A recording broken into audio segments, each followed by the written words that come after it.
Hi! Haha! It's been a while. uh, you know, Sometimes I make all these plans, I'm gonna do all these reviews, and then life gets in the way, and I don't end up completing those tasks. But, new year, new me. I'm gonna try to do it again. In particular, I love making these list videos. So much like I did last year, where everyone drops their lists for best albums, best songs of the year in December. I like doing it in January because then you've got the full year, so it makes you have the full picture when you're putting out your lists. Even though I'm aware, like most people have moved on from list week at this point, but who cares about them? We're doing this this is what we're doing right here. So the first video in my list week series, I'm going to have a couple. I'm going to do honorable mentions right now, and then I'm going to do best EPs, the best 10 EPs of the year of 2024, top 50 songs, and then top 50 albums. I don't normally do worst albums of the year, so I'm not going to do that here. Uh, I think a lot of people love doing like worst albums and they have a good time. I like being positive, which I should note too. I started my own account on Album of the Year, which is a website. I'll put an image here or something. uh, or a link or something that'll show you that like I'm reviewing albums there, because this past year I reviewed a ton of albums, and what you can see, I'll put my scores here of all the albums I reviewed this year. I are will listen to and then I briefly reviewed on this website, and you'll see I skew more positive than negative. I think people who actually put in the effort to craft an album, they usually have talent going into that. So it's very rare for an album to be so bad that, as you could tell, there's no ranking in the 10% to 1%, because, like, you're making music. You're probably doing something okay. Usually. It's very rare that something will be that grotesquely bad.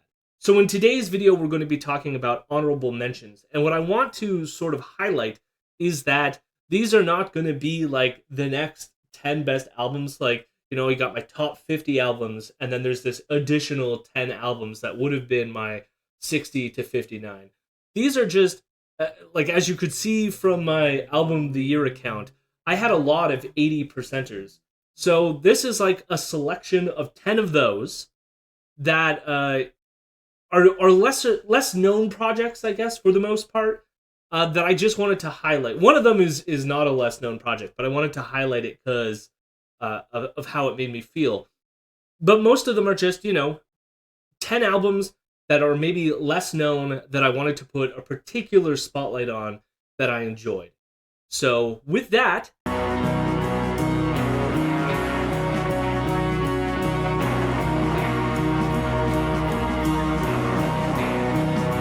the first honorable mention would be Godspeed You, Black Emperor. No title as of 13 February 2024, 28,340 dead. Now, some people might be wondering why this isn't on my top 50 albums of the year, and partly because I'm not usually a big fan of instrumental music. I was a lyricist myself, and so I react better when there's lyrics sort of like getting me to think and analyze about the music. Now, what I love about this album in particular was how the title of the album itself sort of affects how you, I guess, interpret the instrumental palette. And it was very affecting. Obviously, with the title, this is an album about the genocide in Gaza being committed against the Palestinians.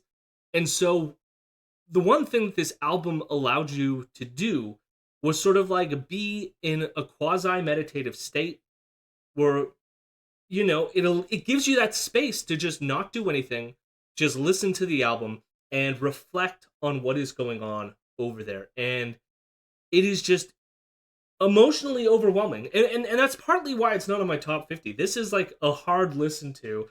very emotional. You know, I'm not gonna lie, I cried. It was it can evoke very strong emotions. So yeah, it was a hard one to listen to, but very impactful. And so I wanted to highlight it. I wanted to talk about what's going on in Palestine. Again, I think a ceasefire deal was just announced, but it needs to be more than that. We need Palestine to be free, and yeah, so free Palestine. I mean, I guess that's all I have to say. But check out that album, great album, and yeah, everyone should listen to it at least once. Don't do anything, just sit down, listen to it, and let it wrap around you. This is my family.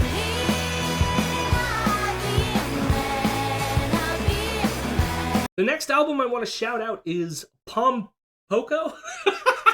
Pompoko Champion. I don't know if I'm pronouncing their name right. They are a Norwegian sort of like indie pop math rock band. This album was just fun. There's a lot of fun sounds here. They especially have some like upbeat, fun, mathy elements, but then they also have these more somber cuts. And the lead singer's voice is just beautiful. It's a wonderful project. I was surprised by it. I had never heard of this band before. Uh, Maybe because they're Norwegian. But I had fun, and it's in English. I say it's Norwegian, but it's like sung in English, so it's like any person who's watching my video and can understand the things that I'm saying, you're gonna pick up on what they're saying. But it was a fun listen, and I wanted to shout it out. So go check it out, Pom Paco.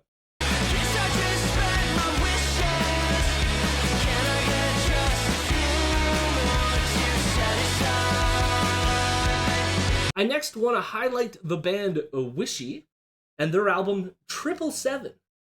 I especially like that on the album of the year review site, the critic score got to 7.7, and I think like the user scores almost everyone is like leaving reviews trying to get the score to land on 7.7. So it's hilarious.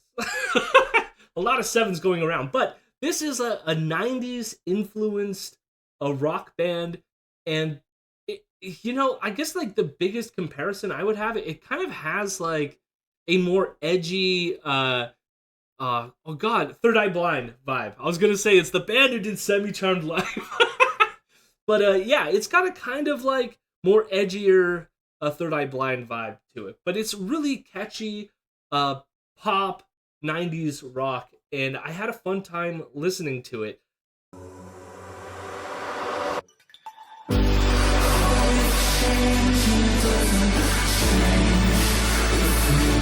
I next want to shout out Fashion Club, A Love You Cannot Shake. This album is just so like well orchestrated. It's kind of like indie pop electronic, but there's like these ambient noise elements, sometimes like abrasive, but done in ways that make it so pretty and like overwhelming, like you're being surrounded by light. And yeah, it just made such an intense, emotionally evocative listen that yeah, I kept coming back to it. Obviously, it didn't make my top 50 list, but it's a very interesting listen.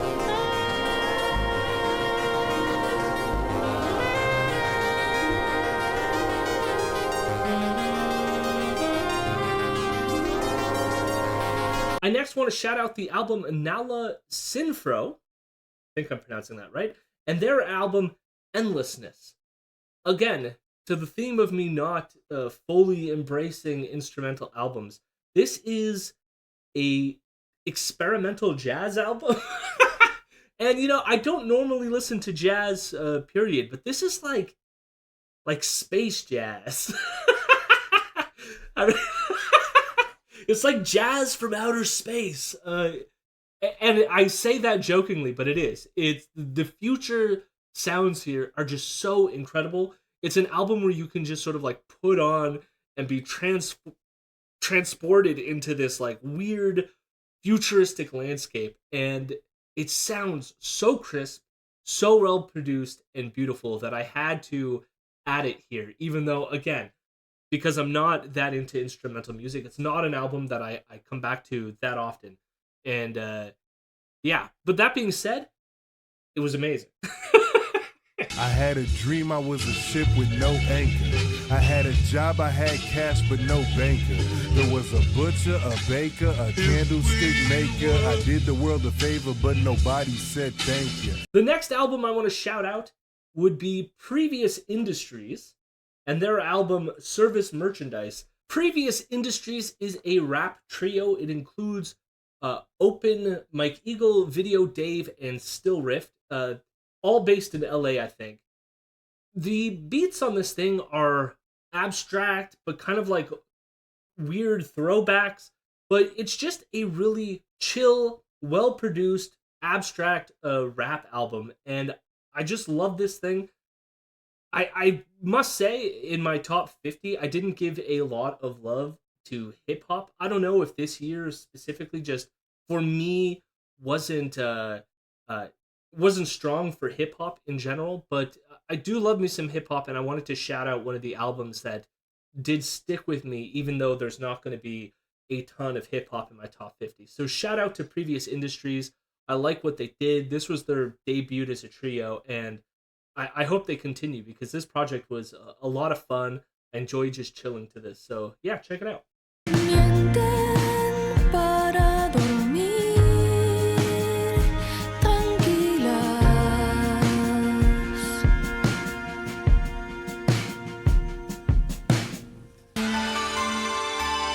I next want to talk about Mab Frati, Sintir Q no Sabes.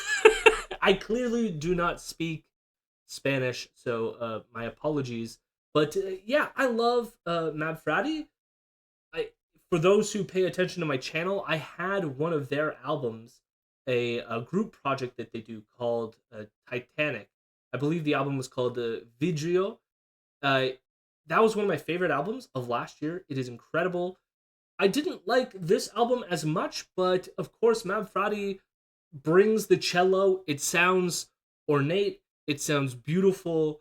I especially love the single off this album, Infrante, which just has this really bizarre sound to it, but like it sounds very almost like futuristic, but like but with cello. I can't explain it, but it sounds great. Maybe I'm not selling it as well, but if you like weird abstract music, this is it. I should say though, it's abstract, but there's elements, pop elements within it that make it an engaging and fun listen. So please check out Mab Frati.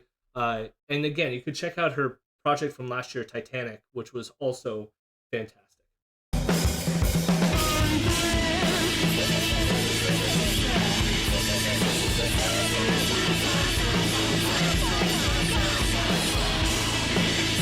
Next, I want to shout out Echo Astral and their album Pink Balloons.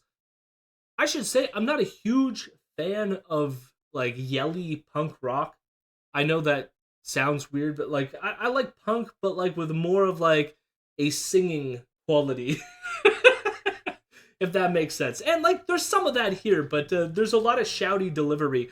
But that being said, I felt like it was done really well here. There was just something about it that clicked with me. The lyrics are also political in all the right ways. And yeah, so if you like aggressive punk rock that's political in a left-leaning way, you're going to love this album. So check it out. I don't feel like many people were talking about this, but I thought it was a blast. So Echo Astral, check that out.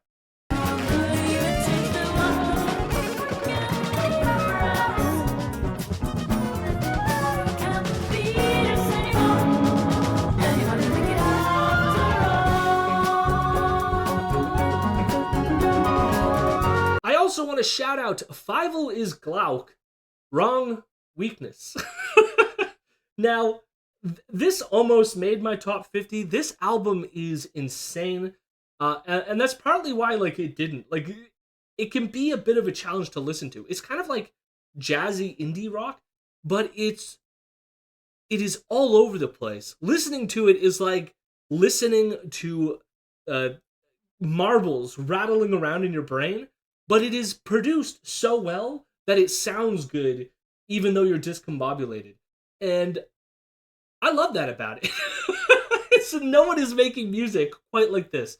So check it. Like, it's hard to describe and explain something that sounds this weird and abstract.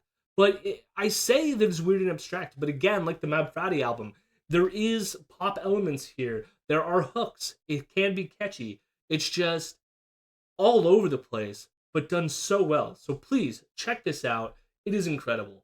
The moon is brighter.